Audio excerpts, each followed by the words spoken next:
અમરેલી શહેરમાં ધોધમાર વરસાદ વરસતા પાણી ભરાઈ ગયા। માત્ર અડધા કલાકના વરસાદથી શહેર પાણી થઈ ગયું। રાજકમલ ચોકમાં વરસાદી પાણીના તળાવ જેવા દ્રશ્યો નગરપાલિકાની પ્રી મોન્સૂન કામગીરીની પોલ ખોલી રહ્યા છે। અમરેલી શહેરમાં હાલ વરસાદે વિરામ લઈ લીધો છે। રાજકોટના ગ્રામ્ય વિસ્તારમાં બીજા દિવસે વરસાદી માહોલ યથાવત રહ્યો। જેતપુરમાં સતત બીજા દિવસે પવન સાથે ધોધમાર વરસાદ ખાબક્યો। તીનબત્તી ચોક, સ્ટેન્ડ ચોક, મતવા ચોક, શેરીમાં પણ ધોધમાર વરસાદથી પાણી ભરાઈ ગયા હતા। ધોરાજી રોડ, લાડી રોડ, સામાકાંઠા વિસ્તારમાં પણ વરસાદ વરસ્યો। લાદી રોડ અને સામાકાંઠા વિસ્તારમાં રોડ પર પાણીના વહેણ વહેતા દ્રશ્યોમાં આપ જોઈ રહ્યા છો।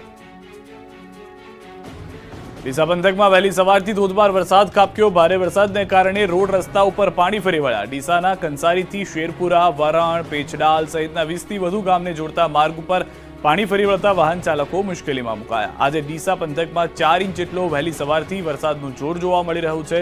ધોધમાર વરસાદના પગલે રોડ રસ્તા પણ પાણીમાં ગરકાવ થયા। દર વર્ષે સામાન્ય વરસાદમાં જ આ રોડ ઉપર પાણી ભરાતા સ્થાનિકો, વિદ્યાર્થીઓ સહિત પશુપાલકોને મુશ્કેલીનો સામનો કરવો પડે છે। નાના વાહન ચાલકો અને બાઇક સવારોને અહીંથી નીકળવામાં મુશ્કેલી પડી રહી છે। કલોલમાં કામ ન થતા લોકો વિફર્યા। ભાજપના કોર્પોરેટરને મારીને ધોઈ નાખ્યો। મારામારી, લાફાવાળી, દેવાવાળી, ખુરશીના ઘા, ટીકાપાઠુનો માર, ઝઘડાના દ્રશ્યો છે કલોલ નગરપાલિકાના। શહેરમાં બાકી કામો ન થતા લોકો એવા વિફર્યા કે ભાજપના કોર્પોરેટરની ધોલાઈ કરી નાખી। થયું એવું કે ગાંધીનગર જિલ્લાના કલોલ નગરપાલિકામાં બાકી કામોને લઈને લોકો રજૂઆત કરવા પહોંચ્યા હતા। સ્ટેન્ડિંગ કમિટીએ મંજૂર કરેલા કામોનું ફરીથી રીટેન્ડરિંગ કરતા વિવાદ થયો હતો। ત્યારે નગરપાલિકાના સભ્યો અને લોકો વચ્ચે વાતચીત ચાલી રહી હતી। વાત વિવાદમાં પલટાઈ ગઈ। પહેલા તો તું મેમે થઈ। વિકાસના કામોના રીટેન્ડરિંગને લઈને વિવાદ એટલો ઉગ્ર બની ગયો કે વાત મારામારી સુધી પહોંચી ગઈ। લોકો એટલા લાલઘુમ થઈ ગયા કે સામે બેઠેલા કોર્પોરેટરની રીતસરની ધોલાઈ કરી નાખી।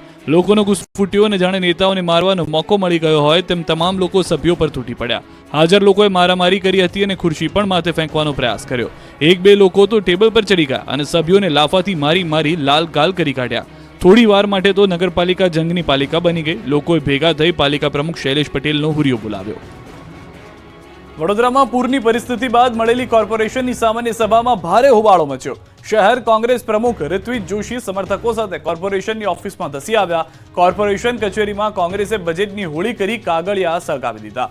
કોર્પોરેશનના અણધડ વહીવટના કારણે શહેરમાં પૂર આવ્યું હોવાનો આક્ષેપ કર્યો। બીજી તરફ કોંગ્રેસના હોબાળાને કારણે પૂર્વ મેયર અને ભાજપના કોર્પોરેટર કચેરીમાં જતા અટવાયા હતા। ભાજપના કોર્પોરેટર નિલેશ રાઠોડ અને શ્વેતા ઉત્કરે માટે સિક્યોરિટી અને પોલીસે દરવાજો ન ખોલતા અટવાઈ ગયા। પૂર્વ મેયરે જણાવ્યું હતું કે પૂરની પરિસ્થિતિમાં બધાએ ભેગા મળીને કામ કર્યું છે। પૂરની પરિસ્થિતિના કારણે પ્રજાનો આક્રોશ સ્વાભાવિક છે। ભેગા મળીને સમસ્યાના સમાધાન માટે પ્રયાસ કરીશું।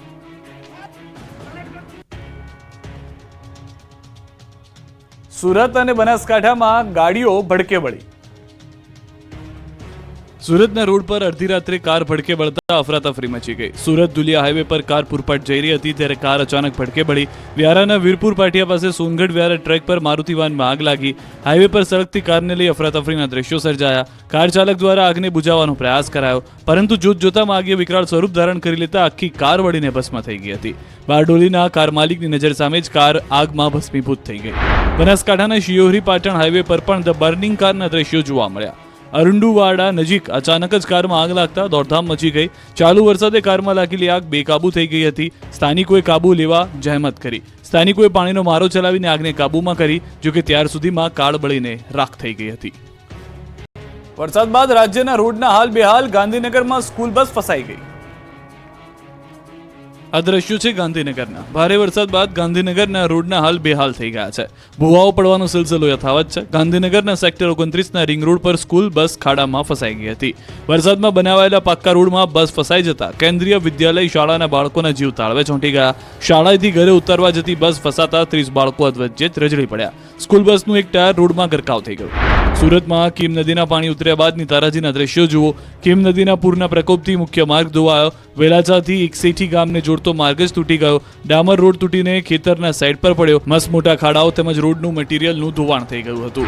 તો ખરાબ રોડના કારણે સાબરકાંઠામાં અકસ્માત થયો। અમદાવાદ ઉદયપુર નેશનલ હાઈવે પર ટેન્કર પલટી ગયું। નેશનલ હાઈવે 48 પર ગાંભોઈ પાસે કન્ટેનર પલટ્યું।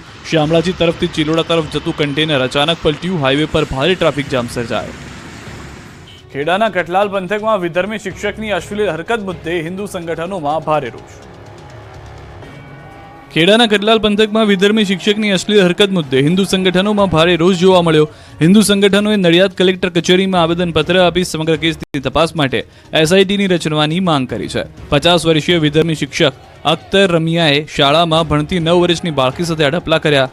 સમગ્ર મામલે પોલીસે ફરિયાદના આધારે આરોપીની ધરપકડ કરી કાર્યવાહી હાથ ધરી, જેને લઈ હિન્દુ સંગઠનોએ આ કેસનો ઝડપી નિકાલ થાય અને ફાસ્ટ ટ્રેક કોર્ટમાં ચુકાદો આવે તેવી માંગ કરી છે. પોરબંદર પંથકમાં લીલો દુષ્કાળ જાહેર કરવા કોંગ્રેસ તરફથી માંગ કરવામાં આવી. પોરબંદર જિલ્લામાં પડેલા ધોધમાર વરસાદને કારણે ખેડૂતોને મોટા પાયે નુકસાન પહોંચ્યું છે. ખેતરો બેટમાં ફેરવાયા છે, પાક નષ્ટ થઈ ગયો છે, જમીનનું મોટા પાયે ધોવાણ થયું છે. ત્યારે કુતિયાણાના ખેડૂતોને કોંગ્રેસ દ્વારા રેલી યોજી મામલતદારને આવેદનપત્ર આપી સર્વે કરી લીલો દુષ્કાળ જાહેર કરવા માંગ કરાઈ છે. પોરબંદર જિલ્લાના ખેડ પંથકના ગામોમાં ભાદર, વેણુ, ઓજદ, મીણસર સહિતની નદીઓમાં કારણે 3 વખત પૂરની પરિસ્થિતિ સર્જાઈ છે, જેમાં ખેડૂતોને જમીનનું ધોવાણ તથા પાકનું નુકસાન થયું છે. તો વર્તુ બે ડેમના કારણે બરડા પંથકના અનેક ગામોમાં ખેતરો ધોવાઈ ગયા છે, જેને લઈ ખેડૂતોને કોંગ્રેસ દ્વારા સર્વે કરી સહાય કરવા માંગ કરાઈ છે. પોરબંદર જિલ્લા કોંગ્રેસ દ્વારા પ્રદેશ કોંગ્રેસના ઉપાધ્યક્ષ હીરા જોટવા સહિતના નેતાઓએ કુતિયાણાના કસ્ટમ ચોકથી મામલતદાર કચેરી સુધી રેલી યોજી લીલો દુષ્કાળ જાહેર કરવાની માંગ સાથે આવેદનપત્ર આપવામાં આવ્યું છે. રોડ, ગટર અને ખેતી મુદ્દે કોંગ્રેસનો વિરોધ, મોરબી અને દ્વારકામાં હલ્લાબોલ. પ્રાથમિક સુવિધાને લઈને મોરબીમાં લોકો ત્રાહિમામ છે. વરસાદ બાદ મોરબીના હાલ બેહાલ થઈ ગયા છે, ત્યારે મોરબી કોંગ્રેસ દ્વારા વિરોધ પ્રદર્શન કરાયું. જૂના બસ સ્ટેશન નજીક રોડ પર ખાડા અને ગટર ઉભરાવાને લઈને પાલિકા ખાતે હલ્લાબોલ કરાયો. ઢોલ નગારા સાથે રજૂઆત કરવા મોરબી કોંગ્રેસના કાર્યકર્તાઓ નગરપાલિકાએ પહોંચ્યા. જોકે બીજી તરફ ચીફ ઓફિસર હાજર ન હોવાથી કોંગ્રેસના આગેવાનો રાહ જોવા મજબૂર બન્યા. કોંગ્રેસે રોડ, રસ્તા અને ગટરની સમસ્યાનું નિરાકરણ લાવવાની માંગ કરી. આ તરફ દ્વારકામાં લીલો દુષ્કાળ જાહેર કરવા કોંગ્રેસે માંગ કરી. ગુજરાત કિસાન કોંગ્રેસના આગેવાનો એકત્ર થઈ રેલી કાઢી. સમિતિના સભ્યોએ કલેક્ટર કચેરી આવેદન આપી માંગ કરી. ખેડૂતોના પાક ધિરાણ સંપૂર્ણ માફ કરવા માંગ થઈ. ખેડૂતોને અલગથી રૂપિયા 25,000 પ્રતિ હેક્ટર દીઠ ચૂકવવા માંગ થઈ. તમામ સ્થળો પર તાત્કાલિક ધોરણે સર્વે હાથ ધરી સહાય ચૂકવવા માંગ થઈ. સાથે જ પશુપાલકો, માછીમારો માટે પણ સહાયની વાત કરી. દ્વારકામાં તબાહી બાદ ખેતરોમાં સર્વે શરૂ કરી દેવામાં આવ્યો.